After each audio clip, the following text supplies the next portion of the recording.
जय हिंद छात्रों, सभी छात्रों का सनराइज क्लासेस में बहुत बहुत स्वागत करती हूँ। मेरा नाम है अर्पिता और फिर से लेकर आ गई हूँ हिंदी की क्लास, जो कि आपकी यूपी स्पेशल हिंदी की क्लास होगी। ठीक है, यह एक टेस्ट पेपर है और उसी को हम सॉल्व करेंगे आज। चलिए, एक क्लास हमारी हो चुकी है, इसी पर ऐसी ही एक क्लास हो चुकी है जो कि टेस्ट ही था, हिंदी का टेस्ट था यूपी पुलिस का। तो अभी दूसरी क्लास हम देखते हैं और डेली 7 बजे ये क्लास आपको मिल सकती है हमारे सनराइज क्लासेस चैनल पर। चैनल को सब्सक्राइब कीजिए अगर नए हैं और लाइक कीजिए, कमेंट कीजिए। चलिए देखते हैं आज का पहला क्वेश्चन क्या कह रहा है कि निम्नलिखित वाक्य में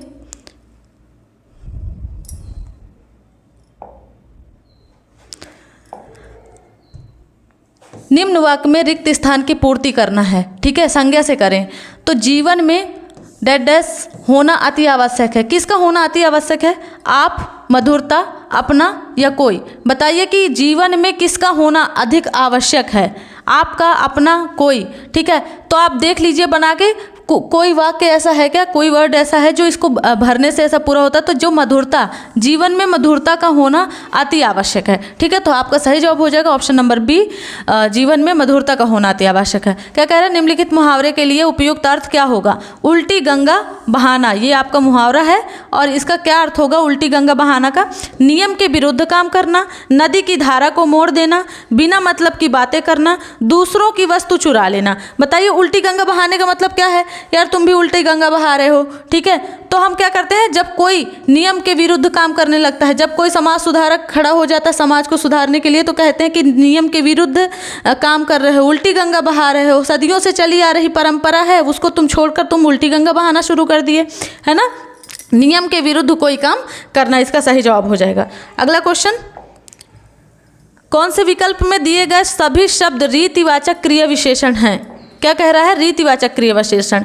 आज, आजकल, प्रतिदिन, ज्यों, तक, पर, ऊपर, नीचे, बाहर, केवल, कदाचित, शायद। रीतिवाचक बताना है भाई, रीतिवाचक। ठीक है, शब्द ऐसे कौन से हैं जो रीतिवाचक क्रिया विशेषण हैं? क्रिया विशेषण तो है लेकिन रीतिवाचक। ठीक है, क्रिया विशेषण भी कई प्रकार के होते हैं, तो जिसमें से आपको रीतिवाचक बताना है। ठीक है, तो आपका ये वाले देखिए, केवल, कदाचित, शायद, ये सब क्या है? आपके रीतिवाचक शब्द हैं। ठीक है, क्या कह रहा है? निम्नलिखित वाक्य में रेखांकित खंड के स्थान पर प्रयुक्त होने वाले सबसे उपयुक्त विकल्प का चयन करना है। अब क्या है वाक्य? प्लेट में अंगूर का झुंड रखा है।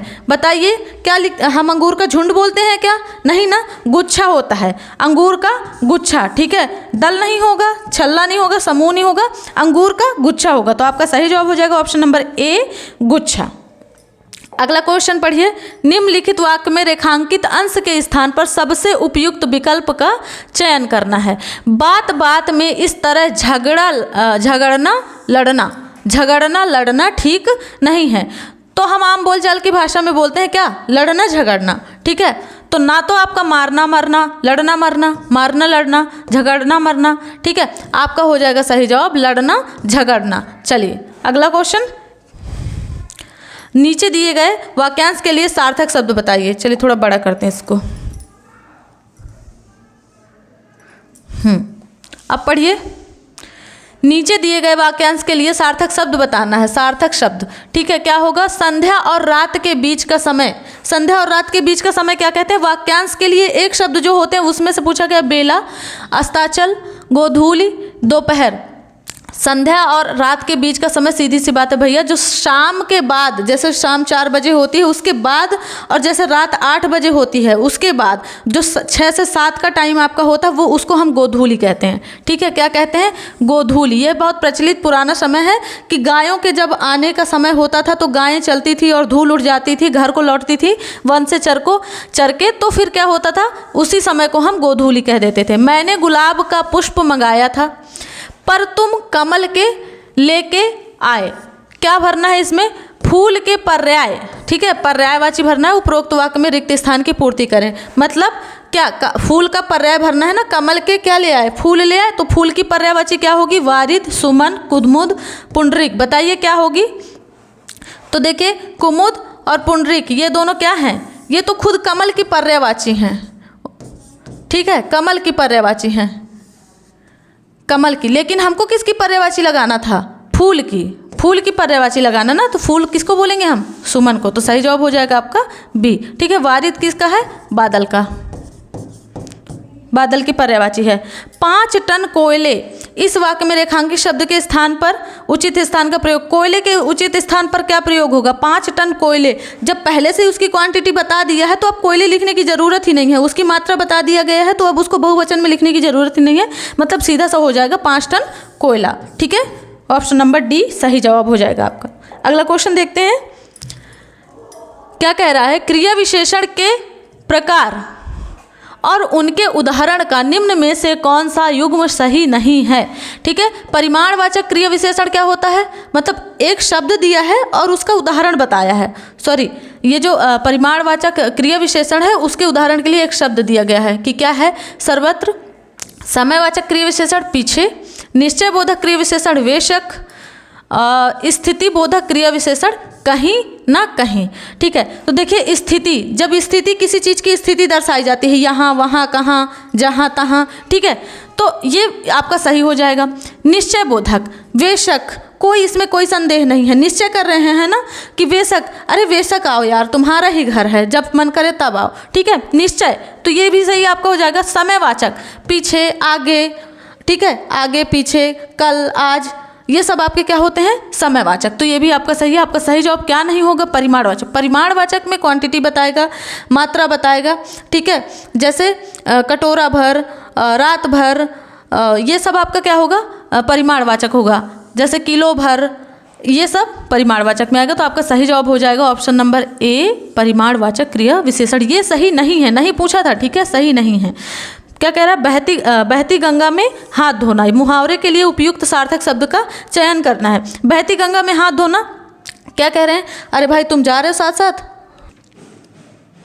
बताइए। चलिए 123 नंबर क्वेश्चन का आंसर दीजिए कि क्या कह रहा है? निम्नलिखित मुहावरे के लिए उपयुक्त सार्थक शब्द क्या होगा? अब क्या है वाक्य? मुहावरा क्या है? बहती गंगा में हाथ धोना। बहती गंगा में हाथ धोने का मतलब है कि तू दिल्ली जा रहा है, चल साथ साथ मैं भी चल लेता हूँ तेरे साथ। ठीक है, 4 व्हीलर लेके जा रहा है, चल मैं भी चल लेता हूँ। मतलब अपने अवसर का फ़ायदा उठा लेना, किसी और के साथ कोई फ़ायदा उठाना तो आप लोगों को तो अच्छे से आता ही होगा, अवसर का फ़ायदा उठाना, है ना। तो अवसर का फ़ायदा उठा लेना मतलब क्या है? बहती गंगा में हाथ धोना। ठीक है, आपका ए नंबर सही जवाब हो जाएगा। ठीक, अगला क्वेश्चन देखते हैं। क्वेश्चन नंबर 124 है। देखिए डैश करके है, फिर कह रहा है कि उत्पादक और उपभोक्ता। उत्पादक और उपभोक्ता, ये जो 2 जन हैं, एक तो उत्पादन करता है और एक उसका उपभोग करता है। ये 2 शब्द, ऐसा कौन सा शब्द है जो इनके संपर्क में, इनको संपर्क में लाता है, इन दोनों को संपर्क में लाता है? ठीक है, क्या होगा? निर्देशक, डाकिया, मुखिया या विज्ञापन? बताइए कौन सा होगा जो उपभोक्ता और उत्पादक को संपर्क में लाता है, दोनों को मिलाता है? ठीक है, तो विज्ञापन। क्या होगा? विज्ञापन। ठीक है, विज्ञापन कहने का मतलब हम कोचिंग चला रहे हैं। ठीक है, हम कोचिंग चला रहे हैं, हम क्या हो गए? उत्पादक हो गए। आपके लिए जो कंटेंट ला रहे हैं उसके उत्पादक हो गए, और आप कौन है? उपभोक्ता हैं, क्योंकि आप कोचिंग का लाभ उठाएंगे। ठीक है, अब आप तक ये बात कैसे पहुँचे? आपको हमारा संपर्क कैसे पहुँचे? जब हम विज्ञापन करते हैं, अपना प्रचार करते हैं, तब आपको पता चलता है और आप हमारी कोचिंग आते हैं। ठीक है, तो जल्दी जल्दी बच्चों, हमारे सनराइज करियर एकेडमी जो चित्रकूट में चल रही है, अगर आप चाहें तो 1200 रुपये में मात्र अभी 1 महीने के लिए तैयारी कराई जा रही है। आप आ सकते हैं, एडमिशन ले सकते हैं और 1 महीने में आप अपना रिविज़न कर सकते हैं। ठीक है, तो थोड़ा सा आइए, हमारे उपभोक्ता बनिए और हमारा फ़ायदा कराइए। ठीक है, चलिए, तो आपका सही जवाब हो जाएगा ऑप्शन नंबर डी, विज्ञापन। अगला क्वेश्चन देखते हैं 125 नंबर। क्या कह रहा है कि विकल्पों में दिए समानार्थी शब्दों में से लिए सर्वोचित शब्द का प्रयोग करके रिक्त स्थानों की पूर्ति कीजिए। ठीक है, कहने का सर्वोचित शब्द का मतलब ये जो रिक्त स्थान है इसकी पूर्ति कौन करेगा? इतना सब कुछ जो पढ़ना पड़ रहा है, सिर्फ उसमें मेन शब्द देखा करिए, कंटेंट निकाला करिए कि मेन शब्द क्या है, समानार्थी निकालना है और रिक्त स्थान की पूर्ति करना है। ठीक है, क्या कह रहा है? पांडुपुत्र अर्जुन निशानेबाज वीर था। कैसा निशानेबाज? अनुपम, अद्वितीय, अनोखा या फिर अनूठा। ठीक है, अर्जुन को आप जानते ही होंगे। ठीक है, पांडुपुत्र अर्जुन 5 भाइयों में से है तो रियल में 6 भाई कर्ण को लगाकर, ठीक है। तो अर्जुन को माना जाता है कि वह बहुत अच्छा धनुर्धर था, गुरु द्रोण ने उनको शिक्षा दी थी, ठीक है। तो इसीलिए उनको कैसा, अद्वितीय निशानेबाज वीर माना जाता है, ठीक है। चलिए अगला क्वेश्चन। अगर आपको समझ में ना आए तो आप कमेंट में कुछ भी पूछ सकते हैं, ठीक है। समझ में जहाँ ना आए वहाँ पूछ सकते हैं। 126 नंबर, दिए गए विकल्पों में से कौन शब्द निम्नलिखित वाक्य में रेखांकित शब्द का पर्यायवाची नहीं है? नहीं जरूर देखना है, इसमें बहुत सारे क्वेश्चन गलत हो जाते हैं बच्चों के, ठीक है। क्या कह रहा है? मदमस्त हाथी अपनी ही धुन में चलते हैं। मदमस्त हाथी अपनी ही धुन में चलते हैं, कह रहा कि रेखांकित शब्द का पर्यायवाची नहीं है। रेखांकित शब्द कौन सा था? हाथी, ठीक है। हाथी में हमारा रेखा खींचा था। और क्या पूछ रहा है कि पर्यायवाची नहीं है, मतलब हाथी की 3 पर्यायवाची है, एक है जो हाथी की पर्यायवाची नहीं है। कौन सी नहीं होगी बताइए? कुंजर, हाथ, गज, हस्ती। सीधा सा है कि भाई हस्ती तो होगा ही, गज भी होगा, कुंजर होगा, हाथ हमारा हाथ होता है, ठीक है। हाथी की पर्यायवाची नहीं होता, ठीक है। चलिए अगला क्वेश्चन, चलिए देखते हैं अगला क्वेश्चन। 127 नंबर का क्वेश्चन क्या कह रहा है?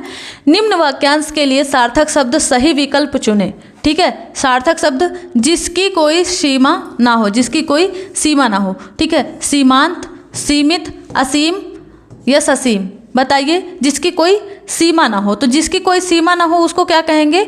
असीम, ठीक है। जिसकी कोई सीमा ना हो। और जो सीमित हो, जिसकी कोई सीमा हो, ठीक है, तो उसको हम बोलेंगे सीमित। तो आपका सही जवाब हो जाएगा ऑप्शन नंबर सी, ये नहीं होगा, ठीक है। सीमित नहीं, असीम, ठीक है। जिसकी कोई सीमा ना हो असीम, और जिसकी सीमा हो वह सीमित, ठीक है। 128 का देखते हैं क्वेश्चन कि निम्नलिखित वाक्यों में से शुद्ध वाक्य का चयन करना है। क्या करना है भाई? शुद्ध वाक्य का चयन करना है। एक बार देखना जरूर है कि इसमें पूछा क्या गया है, ठीक है। कुछ तो पढ़ के ही देखने लगते हैं कि क्या है, ठीक। तो शुद्ध वाक्य का चयन करना है आपको। पहला देखिए, निराशा की किरण छाई हुई है, निराशा के बादल छाए हुए हैं, निराशा का प्रकाश छाया हुआ है, निराशा का उजाला छाया हुआ है, ठीक है। बताइए कौन सा होगा? A, B, C, D में कौन सा सही होगा कि निराशा की किरण छाई हुई है? देखिए, जब निराशा एक निगेटिव शब्द है ना, निगेटिव है ना, नकारात्मक वाक्य है, नकारात्मक, तो नकारात्मक के साथ किरण तो क्या है? पॉजिटिव है, ठीक है, सकारात्मक वर्ड है। तो किरण है, प्रकाश है, उजाला है, तो आपको देखना है कि निराशा के साथ ये तो मैच हो ही नहीं रहे हैं, ठीक है। एक तो फैक्ट ये हो गया। दूसरा, बादल छाए हुए हैं, बादल, निराशा के बादल छाए हुए हैं, कहने का मतलब थोड़ा सा अंधेरा टाइप है उसके जीवन में, निराशा के बादल छाए हुए हैं, कुछ अच्छा नहीं हो रहा है, निराशा के बादल छा गए हैं। तो आपका सही जवाब हो जाएगा ऑप्शन नंबर बी, ठीक है। किरण, प्रकाश, उजाला, ये सब पॉजिटिव शब्द हैं, और निगेटिव शब्द के साथ पॉजिटिव शब्द का कोई मैच है ही नहीं, ठीक है। जहाँ शुद्ध वाक्य की बात कर रहा है, तो शुद्ध वाक्य आप एक ये भी फैक्ट देखकर निकाल सकते हैं, ठीक है। कभी कभी हमें आ रहा नहीं होता है क्वेश्चन, लेकिन हम उसके ऑप्शन को देखकर क्वेश्चन को कर सकते हैं, ठीक।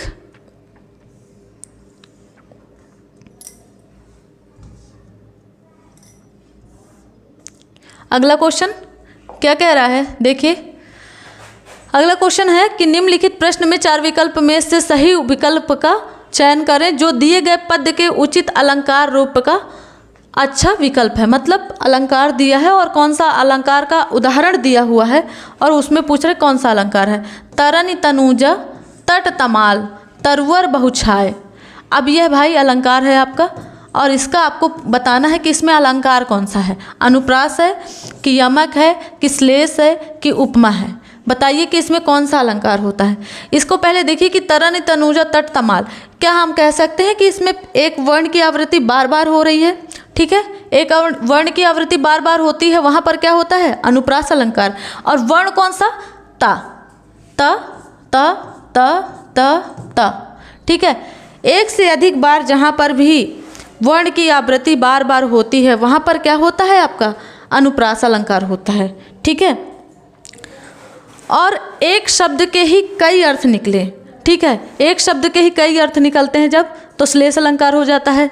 पानी गए न उबरे मोती मानुष चून, ये वाला जो उदाहरण है आपका, ये किस में आता है? श्लेष अलंकार में, ठीक है। यमक, कनक कनकते 100 गुने, माँ दिखता अधिकाय, ठीक है, ये भी है एक। उधव जोग जोग हम नाही, ये भी है एक, यमक के उदाहरण हो गए। उपमा, जहाँ उपमेय में उपमान का कहने का मतलब कि जब कोई प्राकृतिक शब्द को हमारे कृत्रिम शब्द से या शरीर से किसी अंग से हम क्या करते हैं, उसकी तुलना करते हैं, ठीक है, उसके समान बताते हैं, उसके व्यवहार में, उसके कार्य में समानता प्रकट करते हैं, वहाँ पे होता है आपका उपमा अलंकार, ठीक है। जैसे पीपर पात सरिस मंडोला, पीपर के पत्ते के समान मंडोला, ठीक है। इसमें कुछ वर्ड भी होते हैं जैसे सरिस, सास, सम, ऐसे करके कुछ वर्ड होते हैं जो आपको देखने से ही पता चलेगा कि इसमें उपमा अलंकार है, ठीक। तो आपका सही जवाब हो जाता है यहाँ पे ऑप्शन नंबर ए, अनुप्रास अलंकार। अगला देखिए, एक छंद में कितने चरण होते हैं? एक छंद में कितने चरण? 6 तो होते नहीं, 10 होते नहीं, 8 नहीं होते, तो कितने होते हैं? 4। एक छंद में 4 चरण होते हैं, ठीक है। अगला देखिए क्या कह रहा है, 131 नंबर का क्वेश्चन है, लोग भूल गए। लोग भूल गए यह एक रचना है, इस पर साहित्य अकादमी पुरस्कार पाने वाले कवि का नाम। इसमें साहित्य अकादमी किस व्यक्ति को मिला है, यह किसकी रचना है? लोग भूल गए यह किसकी रचना, सीधा सा आपको ये बताना है। तो ये किनकी रचना है? रघुवीर सहाय जी की रचना है, ठीक है। ऑप्शन नंबर बी, रघुवीर सहाय, ठीक है। ऐसी रचनाएं जिनमें कुछ ना कुछ पुरस्कार मिला है, जैसे ज्ञानपीठ पुरस्कार, साहित्य अकादमी पुरस्कार, हिंदी अकादमी पुरस्कार, ठीक है। तो इनको आपको देखना है, जो फेमस है ना रचनाएं, इनको देखना है, क्योंकि ये पूछी जाती हैं हर बार। एक पेपर में 2 से 3 रचनाएं तो पूछी जाती हैं, ठीक है। या तो सीधा सा पूछ लेगा कि रचना किसकी है, या तो पूछ लेगा कि इसमें किसको साहित्य अकादमी या फिर ज्ञानपीठ पुरस्कार मिला है, ठीक है। तो आपको ये चीज़ आपको देखनी है। चलिए अगला क्वेश्चन 132 नंबर का क्वेश्चन है आपका, और क्या कह रहा है कि चाबुक निबंध के संग्रह रचनाकार कौन है? चाबुक निबंध है आपका और इसके संग्रह रचनाकार कौन है? और चाबुक किसकी रचना है, सीधा सा पूछ रहा है। तो प्रेमचंद की है, या जयशंकर प्रसाद की है, सूर्यकांत त्रिपाठी निराला की है, या फिर महादेवी वर्मा की है, ठीक है। बताइए चाबुक के रचनाकार कौन है? तो Suryakant Tripathi Nirala, option number C इसका सही जवाब हो जाएगा, ठीक है। इनकी एक बहुत फेमस है अप्सरा, ठीक है, अप्सरा, इन्हीं की एक रचना और फेमस है अप्सरा, ठीक है। इसको भी आप याद रखिए, अप्सरा पूछी जाती है कई बार कि अप्सरा किसकी रचना है, तो सूर्यकांत त्रिपाठी निराला की, ठीक है। एक और है जूही की कली, ठीक है, ये दोनों इन्हीं की है। और चाबुक भी हो गई, चाबुक इनका निबंध है, फेमस निबंध है, कई बार पूछा भी गया एग्जाम में। अगला देखिए 133 का, किसी के द्वारा कहे गए वचन को ज्यों का त्यों, ठीक है भैया, ज्यों का त्यों लिखने के लिए चिन्ह का प्रयोग होता है। कौन सा चिन्ह? ठीक है, किसी के द्वारा कहे गए, जैसे मैंने अपनी माँ से कहा, माँ आज मेरे लिए खीर बना दो, ठीक है। तो जो मेरे लिए खीर बना दो, मेरे लिए खीर बना दो, अब जब आप इस बात को किसी दूसरे से बताएंगे तो क्या बोलेंगे कि मैम ने अपनी माँ से कहा कि माँ आज मेरे लिए खीर बना दो, ठीक है। तो ये बात आप ज्यों का त्यों लिखेंगे ना, ठीक है। तो इसको आप कैसे बंद करेंगे? ये उद्धरण चिन्ह के अंदर, ठीक है। इसको कहते हैं आप उद्धरण चिन्ह, ठीक है। उद्धरण चिन्ह का है कहीं? हाँ, योजक चिन्ह नहीं होगा, अल्प विराम भी नहीं, अर्धविराम भी नहीं, उद्धरण चिन्ह, ठीक है। उद्धरण चिन्ह आप कैसे लिखते हैं? ऐसे, ठीक है, ये नीचे से और इस तरफ से ऊपर से, ठीक, ये उद्धरण चिन्ह होता है आपका। चिन्ह भी याद करना है क्योंकि पेपर में चिन्ह पूछे जाते हैं, योजक चिन्ह, उद्धरण चिन्ह, ठीक है। योजक चिन्ह आपका, अल्प विराम चिन्ह, अर्धविराम चिन्ह, ठीक है। आपको कमेंट बॉक्स में लिखना कि अर्धविराम चिन्ह कैसा होता है, बनाइए अर्धविराम चिन्ह। 134 में इनमें से कौन सा ऊष्म व्यंजन है? क्या पूछ रहा है? ऊष्म व्यंजन। मैंने पिछले क्लास में आपको बताया है उच्चारण स्थान और व्यंजन, उच्चारण स्थान और क्या बताया था? व्यंजन बताए थे, ठीक है, कि कौन सा व्यंजन किस उच्चारण स्थान से उच्चरित होता है, ठीक है। तो एक बताया था ऋतु रसाणाम, क्या बताया था? ऋतु रसा नाम। इसमें से क्या था? ऋतु रसा नाम क्या है ये? ऊष्म व्यंजन पूछ रहा है, ऊष्म व्यंजन पूछ रहा है, ठीक है। ऊष्म व्यंजन ये आपका मूर्धन्य का है, ये आपके मूर्धन्य का है, ठीक है। आपको बताना है ऊष्म व्यंजन, आपको बताना है ऊष्म व्यंजन। ऊष्म व्यंजन बताइए, ऊष्म व्यंजन कौन सा है? तो देखिए ये थोड़ी सी नोट्स बनाई थी मैंने, स्पर्शी व्यंजन की बनाई है, अंतस्थ, ऊष्म और संयुक्त। ठीक है, तो आपसे पूछा गया है ऊष्म। ऊष्म में कौन कौन से आते हैं? सा और हा। आपके तीनों प्रकार के सा और हा ऊष्म में आते हैं। तो ये जो सा है, ठीक है, ये जो सा है ये आपका कौन सा होगा? ऊष्म व्यंजन। ठीक है, ऊष्म व्यंजन के साथ साथ यह एक उच्चारण स्थान के जगह लेता है, और वह कौन सी है पिछली क्लास में मैंने आपको बताई, ये आप लोग को कमेंट बॉक्स में बताना है। अब देख लीजिए, स्पर्शी, स्पर्शी कौन सा होता है? क, च, ट और त, प वर्ग, ये पांचों वर्ग, ये वर्ग के पांचों अक्षर ये स्पर्शी व्यंजन कहलाते हैं। अंतस्थ या र, ला, व ये अंतस्थ व्यंजन कहलाते हैं। संयुक्ताक्षर जो दो शब्दों से मिलकर, दो शब्दों कह रही हूँ सॉरी, दो अक्षरों से मिलकर बने होते हैं, वो क्या कहलाते हैं? संयुक्ताक्षर। तो छ, त्र, ज्ञ, स्र। ठीक है, ये आपके दो वर्ड अक्षर से मिलकर बना है। ठीक है, संयुक्ताक्षर। तो आपका सही जवाब हो जाएगा ऑप्शन नंबर सी, स। ठीक, अगला क्वेश्चन 135 नंबर का क्वेश्चन है आपका। ठीक है,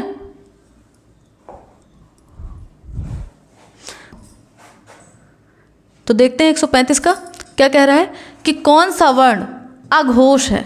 ठीक है, अघोष, च, ज, झ या फिर ड।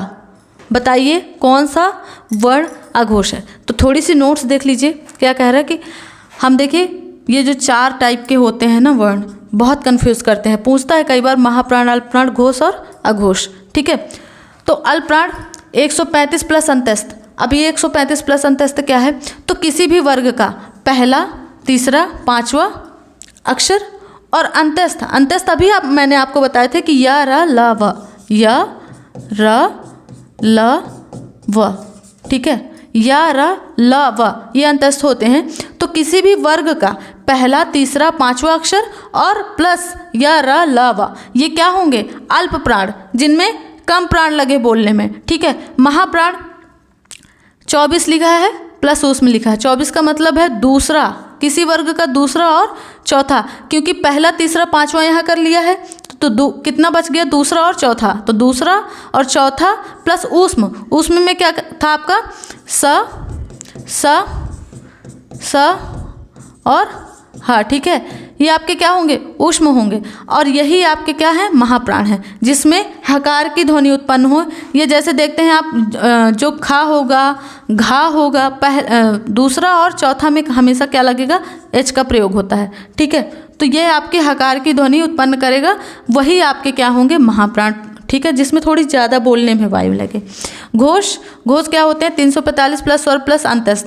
345 कहने का मतलब तीसरा, चौथा, पांचवा अक्षर किसी वर्ग का, तीसरा, चौथा, पांचवा अक्षर और स्वर अंतस्थ। स्वर में सारे स्वर आ जाएंगे आपके, और अंतस्थ में मतलब यही आपके यारा, लावा। ठीक है, अघोष में क्या होगा? पहला और दूसरा अक्षर साथ में आपके सा, सा। ठीक है, ये आपके क्या हो जाएंगे? घोष, अघोष, अल्पप्राण और महाप्राण। तो आपसे पूछा क्या गया है? कौन सा वर्ण अघोष है? ठीक है, अघोष का बताइए कि कौन सा है। ठीक है, तो क्या पूछा गया है? देखिए, आपसे पूछा गया है अघोष। अघोष में देखिए क्या है? अघोष में पहला और दूसरा सा तीनों हैं। ठीक है, तो बताइए पहला और दूसरा कौन सा है? इसमें चा पहला है, ठीक है, और जा दूसरा है। पहला और दूसरा अघोष में होते हैं कि पहला और दूसरा। देखिए शायद मिस प्रिंट हो गया। च, छ, च फिर छ, हाँ पहला है तो पहला, तो आपका ऑप्शन नंबर ए हो जाएगा, चा। ठीक है, अगला देखिए, भारत दुर्दशा। भारत दुर्दशा किस प्रसिद्ध लेखक द्वारा रचित उपन्यास है? ठीक है, तो ये किसके द्वारा? वृंदावन तो नहीं है, देवकी नंदन नहीं, ये होगा आपकी option number D, Bharatendu Harishchandra. एक चीज़ याद रखिएगा, भारत दुर्दशा तो इनकी है, लेकिन एक और पूछ लेता, भारत भारती। भारत भारती कमेंट बॉक्स में कीजिए कि ये किसकी रचना है? भारत भारती। भारत भारती किसकी रचना है? आप लोगों को कमेंट बॉक्स में बताना है। 137 नीचे दी गई रचनाएं किस कवि की हैं? ठीक है, चिदम्बरा, उत्तरा, कला और बूढ़ा चांद पल्लव। ये पूछ रहा है कि किसकी रचना है। ठीक है, आपने बहुत पहले ही पढ़ा होगा कि एक तो चिदम्बरा बहुत फेमस है इनके, ठीक है, और दूसरी पल्लव। ठीक है, ये सुमित्रा नंदन पंत की रचनाएं हैं, सुमित्रा नंदन पंत जी की रचनाएं हैं। अगला, उद्घाटन का संधि विच्छेद क्या होगा? उद्घाटन का संधि विच्छेद क्या होगा? बताइए। उद्धन घाटन या उत्धन घाटन या उधन घाटन या उत्धन घाटन। ठीक है, उद्घाटन का बताना है तो उद्घाटन का बताना है। ठीक है, तो ध्यान दीजिएगा, ये देख के कि उद है तो ये मत कर देना, क्योंकि जब संधि विच्छेद करते हैं तो ता को दा हो जाता है। ठीक है, ता को दा हो जाता है, तो ये आपका सही हो जाएगा, ऑप्शन नंबर बी आपका सही जवाब हो जाएगा, ऑप्शन नंबर बी। अगला देखिए, प्रत्येक इस संधि भेद का उदाहरण बताइए। प्रत्येक में कौन सा संधि होगा ये पूछ रहा है, तो वृद्धि होगी, गुण होगी, यड़ होगी या फिर दीर्घ होगी। बताइए आप कि बताइए कौन सी संधि होगी, तो आपकी हो जाएगी सी, यड़ संधि। ठीक है, प्रत्येक में कौन सी संधि होगी? यड़ संधि।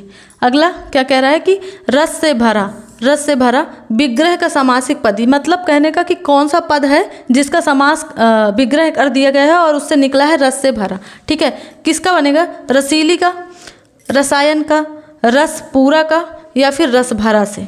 ठीक है, तो रस से भरा किसको कहेंगे? रस भरा। ठीक है, रस भरा को ही क्या कहेंगे? रस से भरा। अगला 146,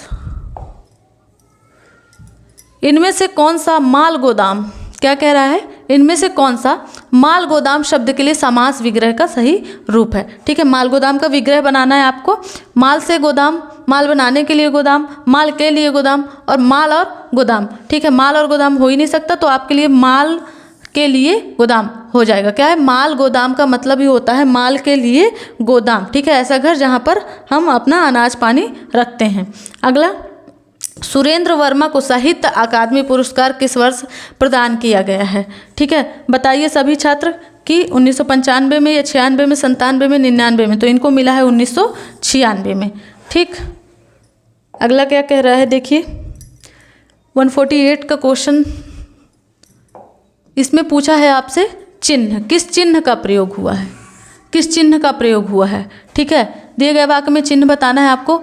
अब वाक्य पढ़िए, क्या कह रहा है? भारत में गेहूं, चना, बाजरा, मक्का आदि बहुत सी फसलें उगाई जाती हैं। ठीक है, यहाँ तक आपका वाक्य था और वाक्य के बीच में कौन सा चिन्ह यूज हुआ?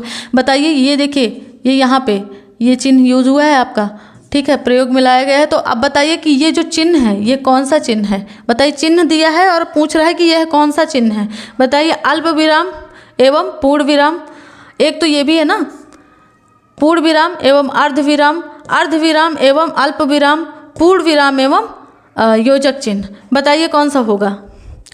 तो इसमें सही जवाब हो जाएगा अल्प विराम एवं पूर्ण विराम। ठीक है, कॉमा को आप हिंदी में अल्प विराम बोलते हैं, इसको कॉमा तो सबको पता रहता है, लेकिन हिंदी में क्या बोलते हैं ये नहीं पता रहता। निम्नलिखित में तद्भव शब्द कौन सा है? क्या कह रहा है? निम्नलिखित में तद्भव शब्द कौन सा है? निम्नलिखित में से तद्भव शब्द कौन सा है? विकार होगा, दंड होगा, कोकिला होगा या नींद होगा? बताइए, सभी छात्र आंसर दीजिए। 149 का आंसर दीजिए सभी छात्र कि तद्भव, तत्सम तद्भव बहुत पूछा जाता है, आपको बताना है। बताइए सभी लोग, तद्भव तत्सम बहुत पूछा जाता है, आपको याद करके रखना है। ठीक है, हर दिन 10-10 तैयार कीजिए आप। तो इसका सही जवाब हो जाएगा नींद। नींद क्या है आपका? तद्भव। ठीक, अगला देखिए, निम्नलिखित प्रश्न में 4 विकल्प दिए हैं जिनमें से एक शब्द दिए गए शब्द का सही तद्भव है। ठीक, कपोत, कपोत का तद्भव, कपोत का तद्भव क्या होगा? ये क्या है? ये तत्सम दिया है। ठीक है, तत्सम, तत्सम कौन सा शब्द होता है? संस्कृत शब्द होता है। ठीक है, कपोत का क्या बोलेंगे? गाल बोलेंगे, कबूतर बोलेंगे, काम बोलेंगे या फिर काज बोलेंगे? बताइए, तो कबूतर इसका सही जवाब हो जाएगा। ठीक है, कपोत को हम कबूतर कहते हैं अपनी भाषा में। ठीक है, तो आज की ये क्लास रही आपकी। सभी छात्र चैनल को ज़्यादा से ज़्यादा शेयर कीजिए, हमारी क्लास को शेयर कीजिए, लाइक कीजिए, कमेंट कीजिए, जहाँ समझ में ना आए पूछिए। जय हिंद।